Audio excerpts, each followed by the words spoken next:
What is going on, everybody? Welcome to or back to Ryder's Record Collection. My name is Carl, and this is going to be the last recent arrivals for me of the year. My trend this year in just finding awesome records and building the collection in awesome ways is continuing. This recent arrivals is a lot more modern rock than I normally get. If you watched any of my other recent arrivals, you'll know that I really enjoy going to record stores and finding what's there. So most of the time, that's a lot of classic rock, but this, with record store day and stuff like that, is a lot of modern rock. So last recent arrivals of 2021, some killer stuff. 2021 overall has been a killer year for record collecting for me. So I'm going to stop talking and we're going to get into it. And we're going to kick it off with a record store day release from this year, earlier in the year. This is Frankie and the Witchfingers' Brain Telephone. Frankie and the Witchfingers are American psych garage band from California. They've released 6 albums overall. This is their, I think, second or third album, but this was originally released in 2017. It was re-released in Record Store Day, one of the drops this year, on Brain Splatter Matter vinyl, which I'll show you right now. I've never heard of these guys before Record Store Day. They were a total blind buy just because this album happened to be left over, but the cover is what sucked me in. I saw it in the store. I streamed it a couple times when I got home, and it blew my mind. It is just super, super fun. This is the vinyl, Brain Splatter Matter. Super fun psych rock. Just a really, really fun ride of an album. Overall, really enjoyable. And this is my first Frankie and the Witchfingers album in my collection. But it will not be the last. And cover art like that, it's hard not to get into it. But Frankie and the Witchfingers, killer album. If you haven't heard it, check it out. Psych Garage, according to Discogs, very, very good. 2017 originally, re-released in 2021. Next up is a Beatles album. This is the album Help, which is a studio album along with a soundtrack to a movie of the same name. This was their fifth release overall, and it's got some great songs on it. Help, You've Got to Hide Your Love Away, You're Gonna Lose That Girl, Ticket to Ride, Act Naturally, Tell Me What You See, I've Just Seen a Face, Yesterday, and actually Dizzy and Miss Lizzie. I heard that on satellite radio on a road trip and did not realize it was the Beatles, so it kind of blew my mind hearing that. But this was released in 1965, and this is a 1976 repress on the Parlophone label, so I'll show you what that looks like right now. This was a cool little find at my record store. UK import, so pretty stoked about that. And there's the label, that EMI Parlophone. And when I said there was a lot of new music in this recent arrivals, I meant it. I'm welcoming some really, really new blood into the collection, if you will. This album isn't even 1 year old, but this is Olivia Rodrigo, her album Sour. This was an album I purchased mainly for the wife. Olivia Rodrigo, I think she's 17 years old. She has the song Driver's License, which sort of blew up this year on YouTube and whatnot. Probably heard it on popular radio, but it's very, very good. And she has some really good lyrical content. The name Sour for the album sort of refers to the emotions that a 17-year-old would go through. And honestly, the lyrics are pretty relatable and the instrumental tracks are really good. But like I said, this was released in May 2021, and honestly, I enjoy this album a lot more than I thought I would. This is definitely modern pop music, but it is there's a clear rock influence, and according to Discogs, this is pop punk. But Olivia Rodrigo, Sour, and fun album, super entertaining. Some of the tracks that I really like on this are Brutal, Driver's License, Deja Vu, Good For You, are 2 other big songs that you probably heard.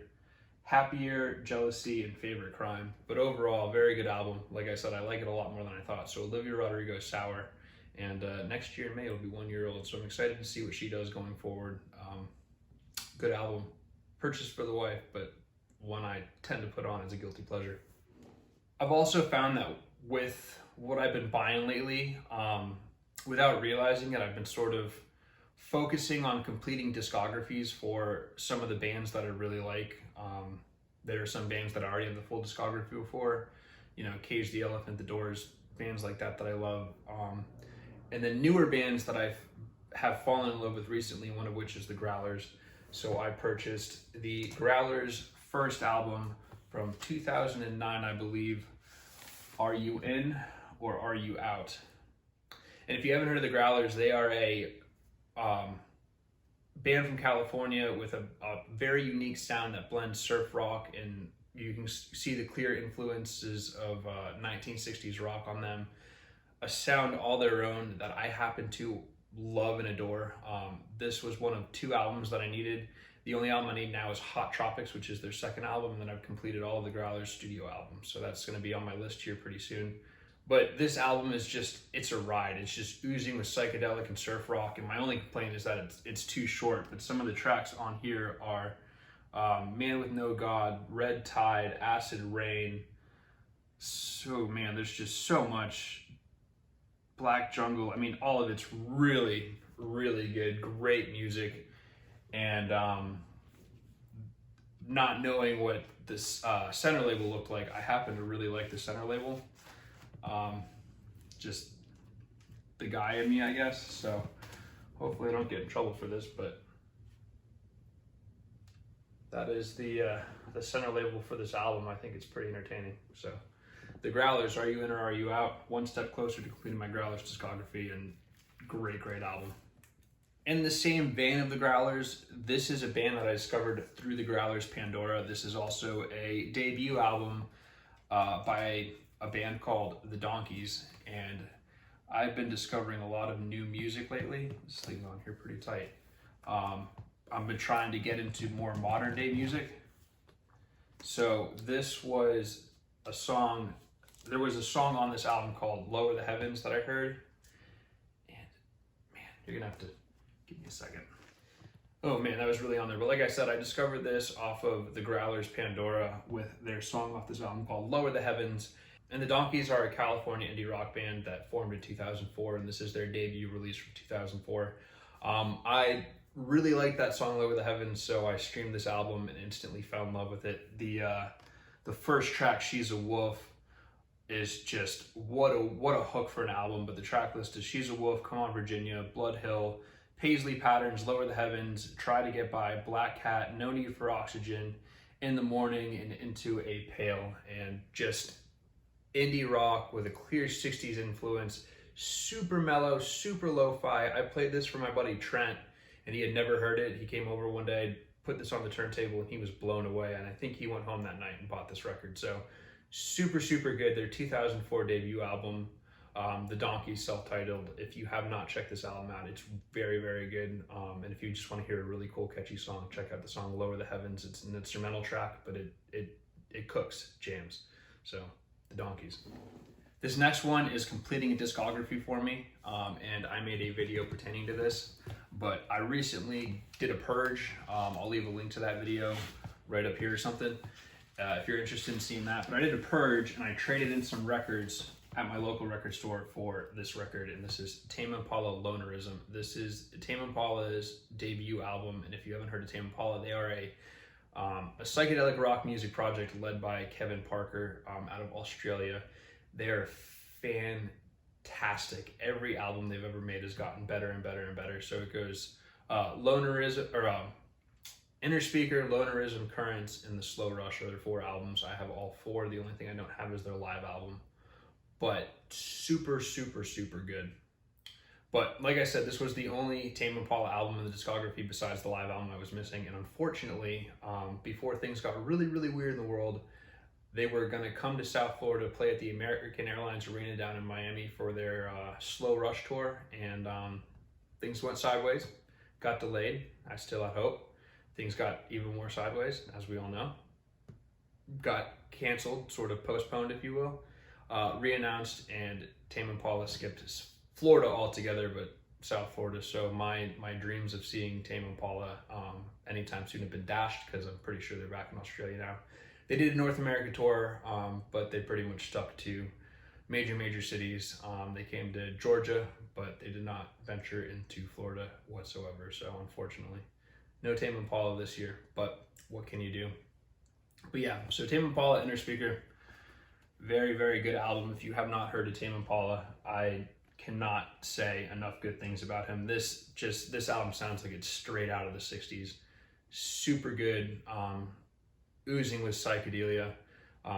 All his music is. This is more rock, and he sort of venture into like psychedelic rock trance, but this is almost like a Beatles tribute, but very good. Tame Impala, Inner Speaker. And now we've got an absolute grail for me, and I made a video on this. I found this album in the most unlikely of places.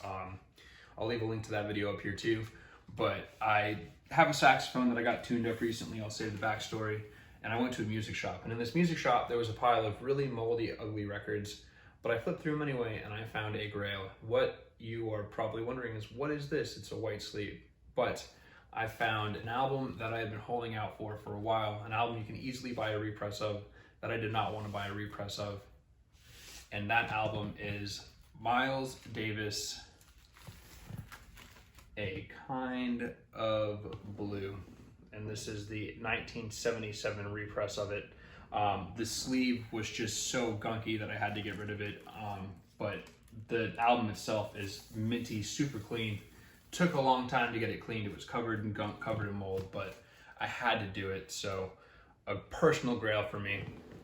And I'm so stoked to find this. Like I said, I'll leave a link up above, but Kind of Blue was released in 1959. It's got a whole slew of players on it. It's got John Coltrane, Cannonball Adderley, Bill Evans, and Paul Chambers. It's one of the most recognizable jazz albums of all time. It is something that has eluded me in the wild for ever, and watching different YouTube videos, it eludes a lot of people. So when I found this, even though the sleeve was unsalvageable and the record itself was super, super dirty and took like 4 rotations, 4 trips through the spin clean to get clean, I had to do it because I had held out for years for something close to original, something I found in the wild, and I found this and I got it. So a grail, and something I have been waiting to welcome to the collection for a long time. So Miles Davis, Kind of Blue, and I am stoked, still stoked, one of the best finds of the year. And we're gonna keep going with a little bit more jazz, and I gotta give a shout out to the power of the blind buy. I went into the record store the other day, a couple months ago actually, and they had this album playing, and I just loved it.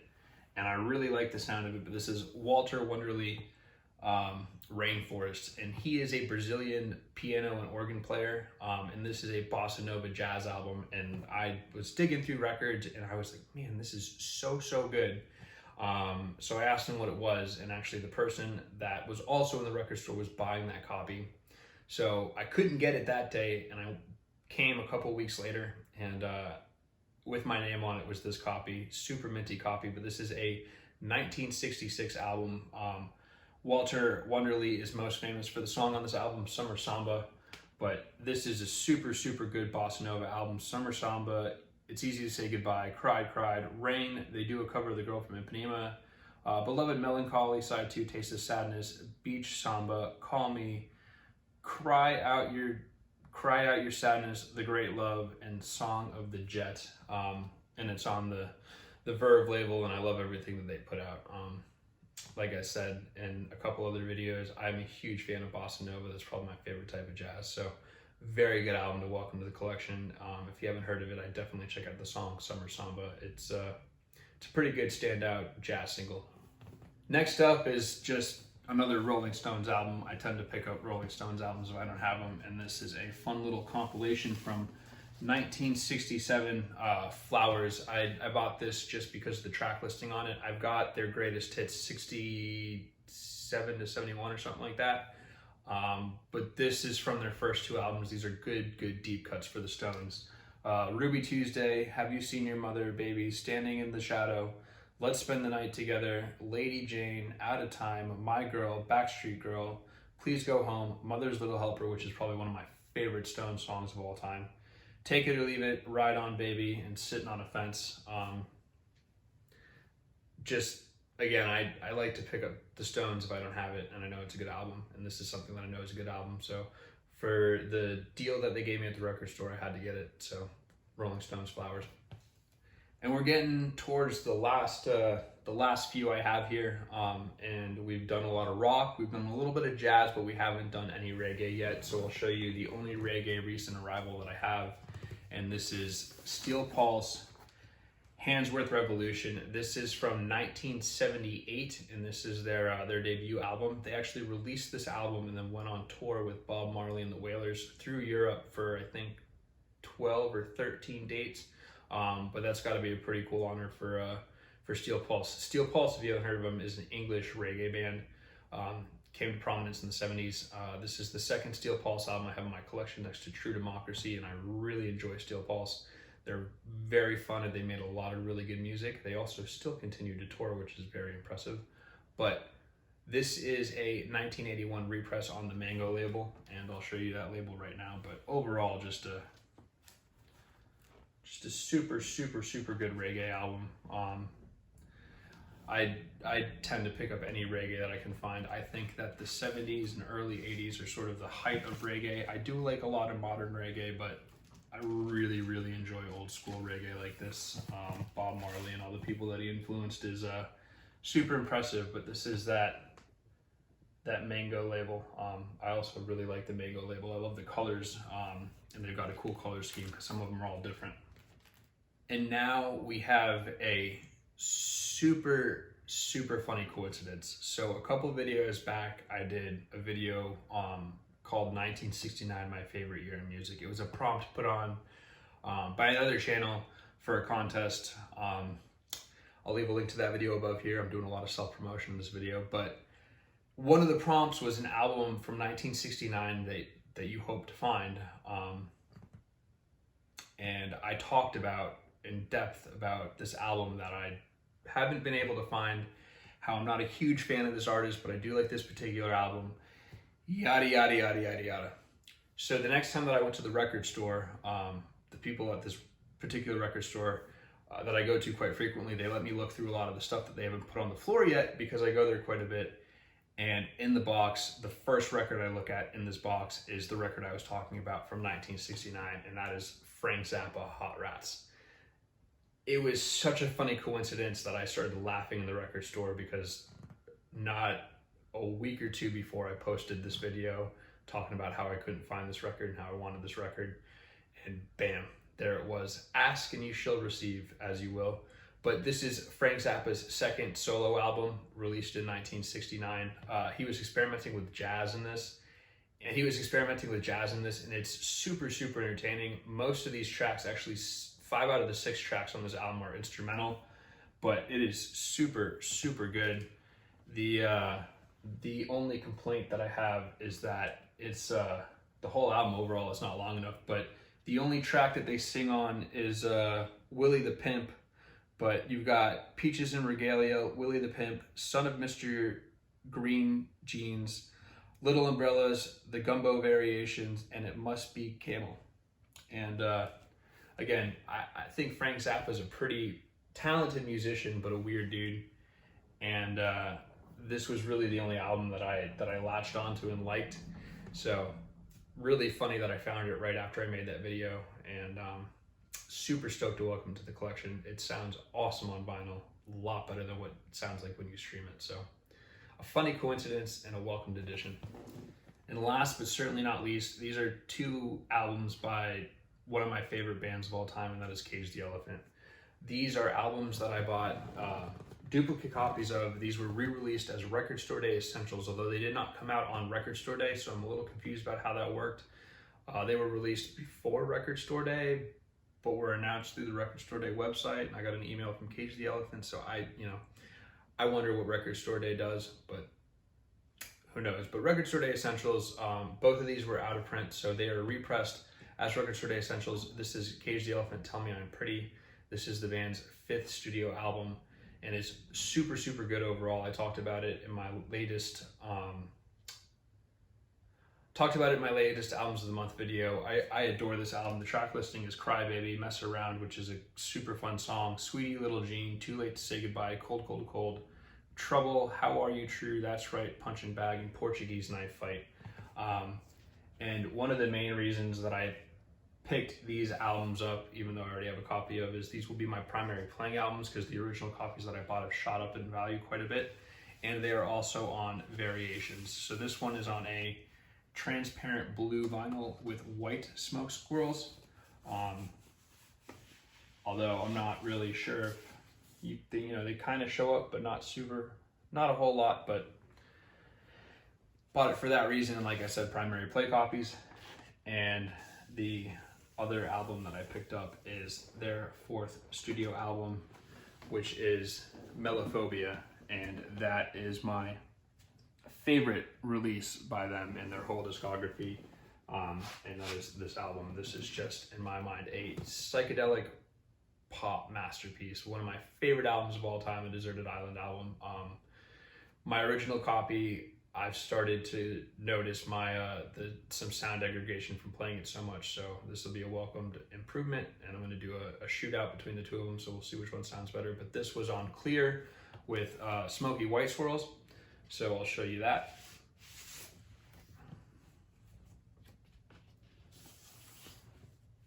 And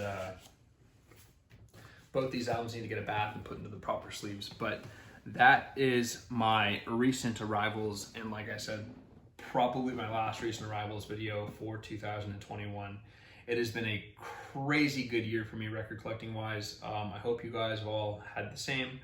The next video that I'm gonna do, I've got a couple coming up. I'm gonna do my New Year's resolutions with my record collection with my channel. If that's something you're interested in, please like and subscribe and stay tuned. And I'm also gonna do the 10 best finds that I found this entire year. I figured that'd be kind of fun to go into. So look at all of 2021 and what I've collected and pull out the 10 best ones and show you guys what I think the best ones are. So if you like this video, please throw it a like. And if you like the channel, please subscribe. I am at 199 subscribers right now. And when I get to 200, I'm gonna do a giveaway of some sort. So if you haven't subscribed yet, please subscribe. And Merry Christmas, Happy Holidays to everyone who is celebrating whatever you're celebrating. I hope you enjoy it. Be with your family, be with your friends, enjoy your records. If you don't catch me before the end of the year, I hope you have a happy new year. I hope you're all safe, and I hope you're happy. So be nice to each other, and until the next time, have some fun, spin some wax. Happy New Year. Cheers.